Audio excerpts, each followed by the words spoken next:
এই মুহূৰ্তত ৰাজ্যৰ লাখ লাখ যুৱক যুৱতীলৈ জনাব বিচাৰিছোঁ বিগ ব্ৰেকিং নিউজ অতি গুৰুত্বপূৰ্ণ খবৰ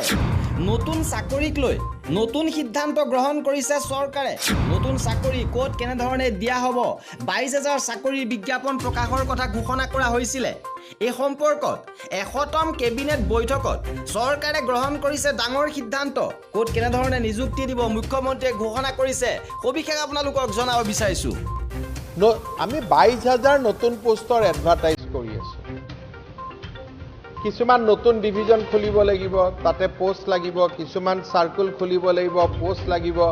আগতে এসিএছত 400 লৰা সোমাইছিল এতিয়া 800 লৰা সোমাব লাগিব কাৰণ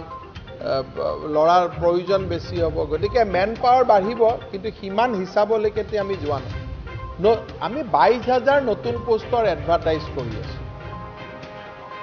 22000 পোষ্ট আমি অহা মাহত এডভাৰটাইজ কৰিম তাৰ পিছতো যদি কিবা লাগে প্ৰত্যেক মই আগতে কৈয়ে থৈছো যে প্ৰত্যেক বছৰত 20-30 হাজাৰ পোষ্ট আমি চাকৰি দি থাকিম বুলি অলৰেডি মই ঘোষণা কৰি থোৱাই আছে